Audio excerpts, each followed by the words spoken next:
Senhor esteja convosco. Ele está no meio de nós. Proclamação do Evangelho de Jesus Cristo segundo Mateus. Glória a vós, Senhor.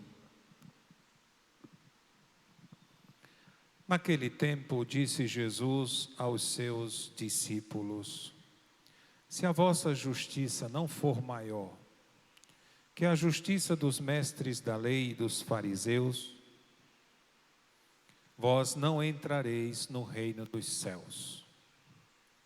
Vós ouvistes o que foi dito aos antigos: não matarás. Quem matar será condenado pelo tribunal. Eu, porém, vos digo: todo aquele que se encoleriza com seu irmão será réu em juízo. Quem disser ao seu irmão patife será condenado pelo tribunal. Quem chamar o irmão de tolo será condenado ao fogo do inferno. Portanto, quando tu estiveres levando a tua oferta para o altar, e ali te lembrares que teu irmão tem alguma coisa contra ti, deixa a tua oferta ali diante do altar, e vai primeiro reconciliar-te com teu irmão. Só então vai apresentar a tua oferta. Procura reconciliar-te com teu adversário, enquanto caminha contigo para o tribunal. Senão o adversário te entregará ao juiz, o juiz te entregará ao oficial de justiça, e tu serás jogado na prisão. Em verdade eu te digo, dali não sairás, enquanto não pagares o último centavo. Palavra da salvação. Glória a vós, Senhor.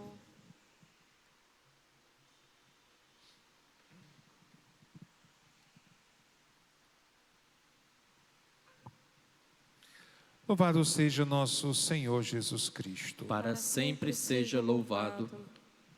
Caríssimos irmãos, nós estamos fazendo as nossas meditações da Quaresma, nessas missas do meio-dia, né? De terça a sexta. Nós estamos pegando o Evangelho, meditando, não só o Evangelho, mas a liturgia da palavra, o que o Senhor nos oferece neste dia, no dia, para podermos viver. Que alimentado pela palavra, e essa palavra do Evangelho hoje que a princípio nos causa um certo embaraço, porque Jesus, ele é muito claro, né? Estamos aqui no âmbito do Sermão da Montanha, e ele se dirige a seus discípulos, e diz aos seus discípulos: se a vossa justiça não for maior que a justiça dos mestres da lei e dos fariseus, vós não entrareis no reino dos céus. E de pensar como era a justiça, a prática da justiça dos mestres da lei e dos fariseus. Eles se baseavam na lei, mas aquilo, conheciam a lei, tinham a lei em suas mãos, mas não colocavam em prática. Fazia tudo de acordo com as suas necessidades ou comodidades. Jesus, lá no capítulo 23 de São Mateus, vai também exortar os seus discípulos, dizendo: os fariseus e os escribas, eles estão sentados na cátedra de Moisés. Vocês devem ouvir e fazer o que eles dizem, mas não devem fazer o que eles fazem, porque eles dizem, mas não fazem, não põem em prática.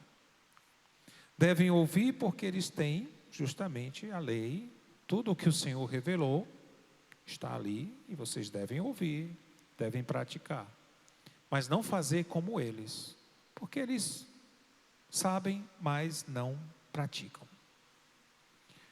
Qual é a prática de justiça que tem que ser maior do que a dos escribas, a dos mestres da lei, dos fariseus, que o Senhor nos pede? A prática de justiça que Ele nos pede é a misericórdia. Justiça e misericórdia caminham juntas.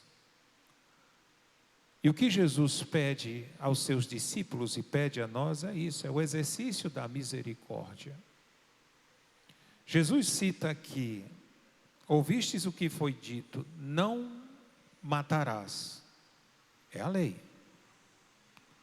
E o interessante é que os fariseus, os mestres da lei, que queriam seguir a lei, conheciam a lei, só por esse ponto já não praticavam, porque depois de cada discussão com Jesus em que eles saíam perdendo, o texto diz que eles já saíam ali pensando em como matar Jesus, né? Então, é uma situação muito embaraçante, porque para quem quer e diz que vive a lei, mas já pensa em ir contra ela, no mandamento em relação ao próximo, que diz não matarás, eles já estão maquinando a morte de Jesus, né? E Jesus aqui vai mais a fundo neste mandamento. Aquele que se encoleriza com seu irmão será réu em juízo, ou seja, já está praticando a morte. Isso nos deixa também embaraçados, porque se há uma coisa que é comum em todos nós, é a cólera, é a raiva, é a ira. Tudo isso acontece conosco. Todos nós, durante o dia, sempre temos alguma coisa que nos tira a paz, né? Um aborrecimento, uma crítica, sei lá, qualquer situação, enfrentamos isso. É quase que inevitável. Seja no trânsito, seja em casa, seja na rua, seja no trabalho, um aborrecimento eu vou ter. Como fazer então? Como realmente, vamos dizer assim, administrar todas essas situações? O que Jesus realmente pede a nós, diante dessas situações, é: não alimente isso. Nós sabemos que vamos ter raiva, que vamos ter cólera, que vamos, né? Mas não alimentar esse tipo de situação em nossos corações. Uma coisa é eu ter raiva e depois passa. Outra coisa é eu ter a raiva e ficar alimentando. Não, mas deixa eu me encontrar com ele. Eu vou dizer, não, ele vai me ouvir. E fico maquinando, fico pensando, fico arquitetando o que vou fazer com a criatura.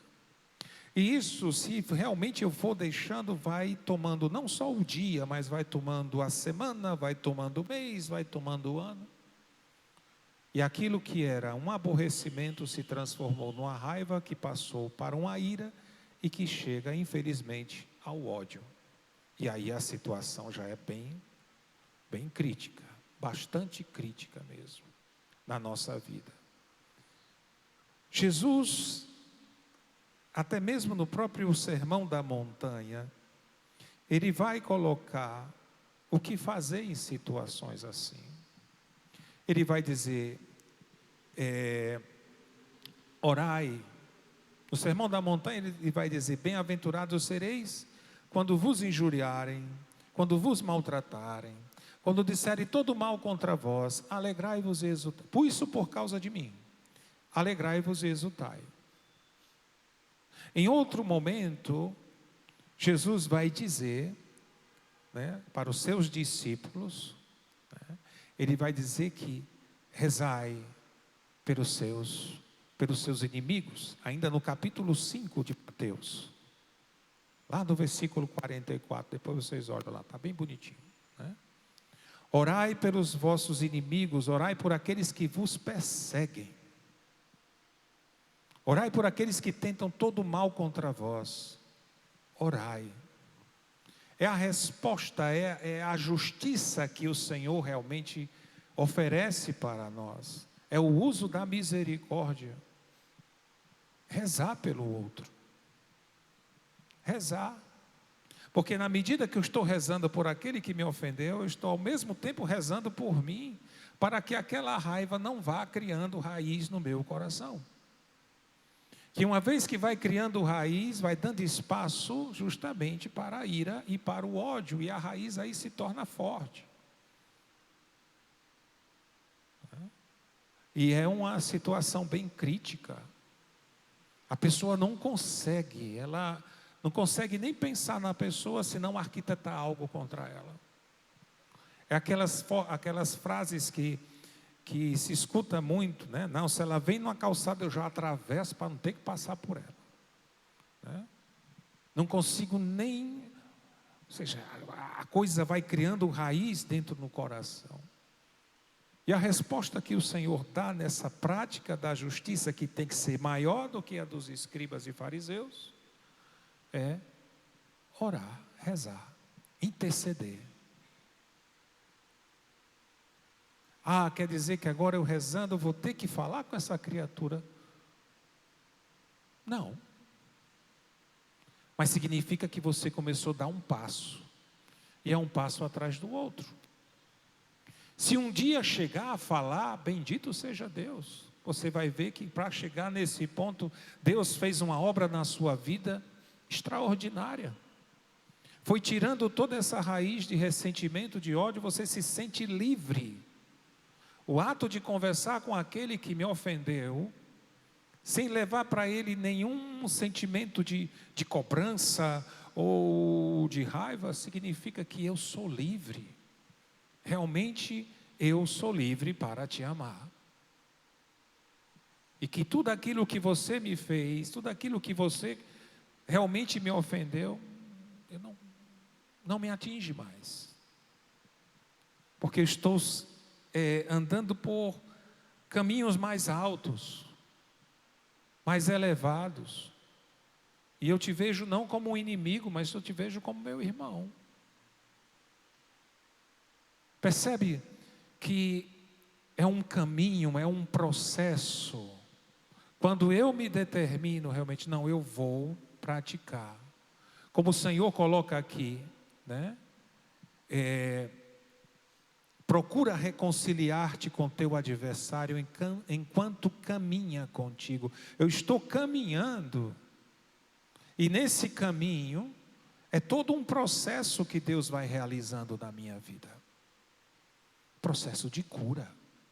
Porque a gente sabe que toda ofensa, toda perseguição, toda mentira causa em nós uma mágoa. Nós ficamos doentes mesmo. E Deus quer curar. Mas a cura que Ele quer realizar começa com não é uma coisa passiva, é algo ativo. Eu participo disso, eu tenho que dar passos. E o passo que eu dou é não ficar guardando rancor. Não deixar essas raízes ir se espalhando no meu coração, na minha alma. Então, meus irmãos e irmãs, né? Este caminho que o Senhor nos chama de praticar a justiça, e que essa justiça seja maior do que a dos escribas e fariseus, custa. E por que custa? Custa porque nós somos orgulhosos demais, né? E temos o nosso orgulho ferido, né? Nos achamos justos demais. Tanto que quando vemos o outro cair, aquele que considerava até justo, olha aí, caiu. Oh, coisa boa. Ah, tomara que caia mesmo, ainda torcemos, né? Esse é o perigo do ressentimento, da ira, porque eu começo a não acreditar em mais ninguém. Nem acredito mais em mim mesmo. E que chega ao ponto de não querer nem mais acreditar em Deus. Não, Deus existe, eu sei que existe, mas não tem mais jeito para mim. é ter essa atenção.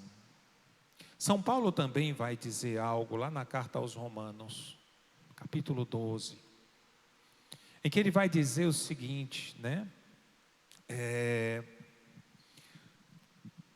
Rezai por aqueles que vos perseguem, não amaldiçoeis.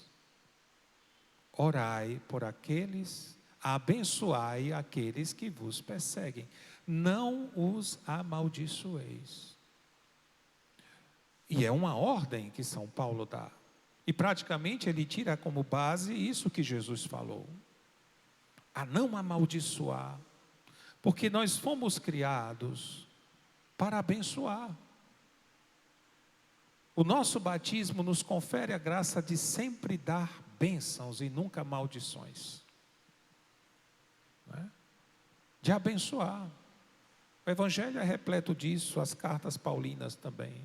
A palavra de Deus é repleta de que da nossa boca saem apenas bênçãos. Abençoar aqueles que nos perseguem, que nos injuriam, que mentem contra nós. Abençoar. Eu sei que essas palavras, quando chegam aos nossos ouvidos, poxa, vou abençoar essa criatura.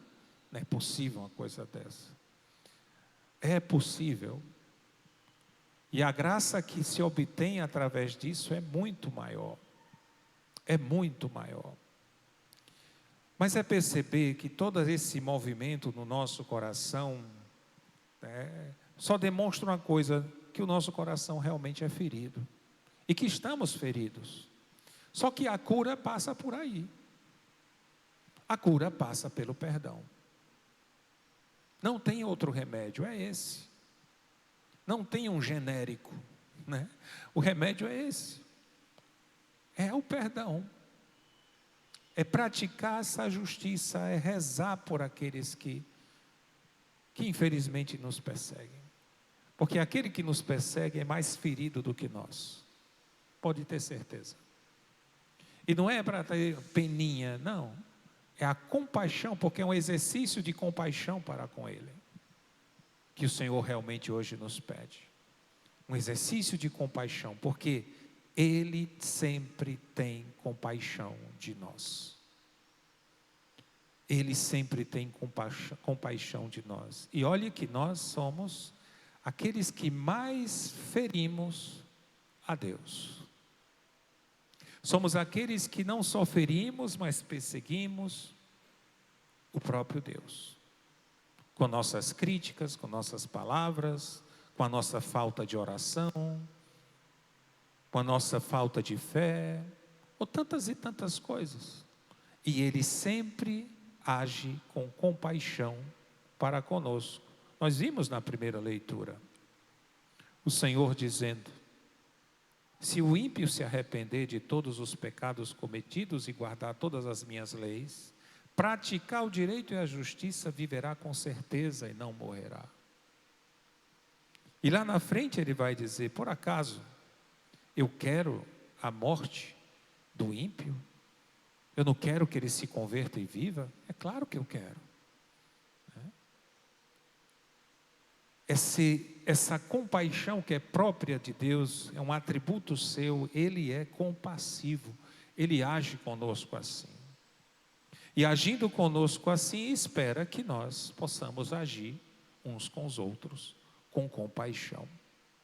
Peçamos nesta Eucaristia, e neste dia, que é um dia de penitência, de jejum, ofertar esse dia de penitência e jejum por isso.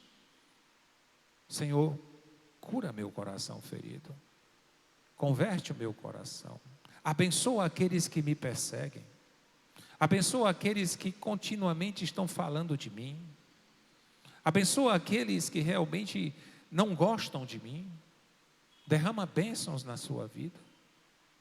Agindo assim, bênçãos e graças se derramarão na nossa vida.